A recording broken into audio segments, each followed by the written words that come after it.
Euro 2024 euro football tournament, যাকে আমরা mini বিশ্বকাপ বা ছোট ফুটবল বিশ্বকাপ বলেও জানি, শেষ 16 কে কার মুখোমুখি চলুন দেখে নেওয়া যাক। বিশ্বকাপের চেয়ে ইউরো জেতাই কঠিন কিনা এ নিয়ে তর্ক বিতর্ক চলতেই পারে, তবে দিন যতই গড়াচ্ছে ইউরো ততই প্রতিদ্বন্দ্বিতাপূর্ণ হয়ে উঠছে।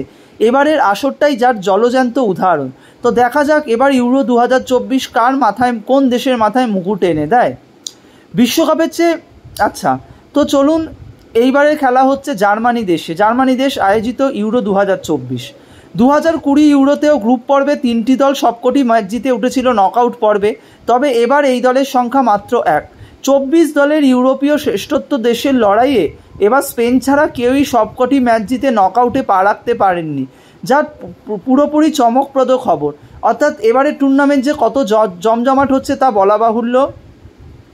গত রাতে স্পেনের সঙ্গী হওয়ার সুযোগ ছিল পর্তুগালের, কিন্তু ক্রিস্টিয়ানো রোনাল্ডোর দলকে উল্টো হারের স্বাদ নিয়েই মাঠ ছাড়তে হয়েছে, সেটাও ফিফা র্যাঙ্কিংয়ের নিজেদের চেয়ে 68 ধাপ পেছনে থাকা জর্জিয়ার কাছে 2-0 বা 2-0 ব্যবধানে হেরে, যেটা সত্যি জর্জিয়ার মতো দেশের কাছে অত্যন্ত সুখবর।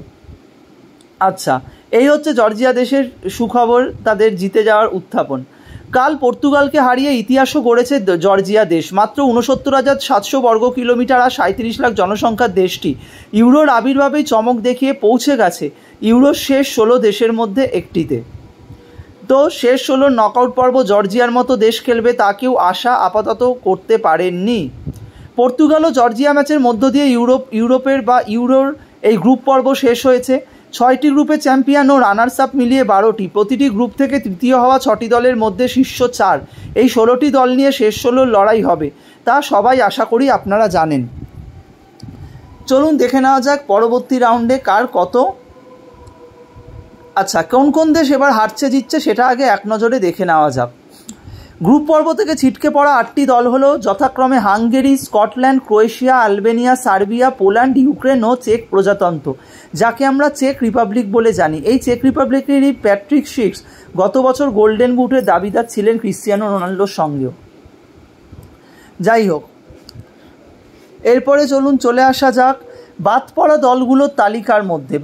দলগুলোর তালিকায় লুকা মদ্রিচের ক্রোয়েশিয়া, রবার্ট লেভানডস্কির পোল্যান্ডের নাম থাকা যেমন অনেকের কাছে অপ্রত্যাশিত ব্যাপার ছিল, তেমনি জর্জিয়া, রোমানিয়া, স্লোভেনিয়ার মতো দেশের উত্থান ইউরোপীয় ফুটবলের একটা বড় চমক, এবং আমিও এই দেশগুলো যথাযথ কমন ফ্যানও ছিলাম। এগুলো উঠেছে দেখে আমার নিজেরও অত্যন্ত ভালো লাগছে, আশা করি আপনাদেরও প্রত্যেকের লাগছে। তো যাই হোক, এবারের ইউরো যে জমজমাট হবে, অত্যন্ত সারপ্রাইজিং গেম খেলা হবে ইউরোর নকআউট 16, তা বলা আর আলাদা করে বলার সেটার ব্যাপারে আর কিছু নেই, বলা বাহুল্য, বিশেষ কিছু রাখেও না। চলুন, রোমাঞ্চকর গ্রুপ পর্বের শেষে আজ ও আগামীকাল থাকছে বিরতি। পরশু শনিবার শুরু হচ্ছে শেষ 16 পর্ব। কোয়ার্টার ফাইনালের ওঠার লড়াইয়ে কোন দল কবে কার মুখোমুখি হতে চলেছে চলুন এক নজরে আমরা তা দেখে নিই।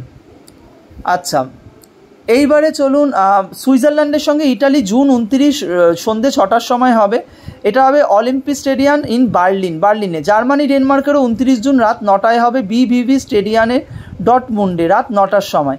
ইংল্যান্ডের সঙ্গে স্লোভাকিয়ার হবে জুন 30 6টা PM এক এরিনা অর শ্যাকেল জায়গাতে, যেটা হচ্ছে গেলসেন কিচেন বলে ভেন্যু, যেটা রাত 10টায় টিভিতে ইন্ডিয়াতে দেখানো হবে। 30শে জুন রোববার স্পেন জর্জিয়ার খেলা কোলনে রাত 1টায়। আর 1 জুলাই সোমবার ফ্রান্স বেলজিয়াম ডুসেলডর্ফে, আর সোমবার পর্তুগাল স্লোভেনিয়ার ফ্র্যাঙ্কফুর্টে যথাক্রমে রাত 10টা ও রাত 1টায় দেখানো হবে। 2রা জুলাই মঙ্গলবার নেদারল্যান্ডস রোমানিয়া মিউনিখে রাত 10টায়, আর অস্ট্রিয়া তুরস্ক লাইপজিগে রাত 1টায় দেখানো হবে।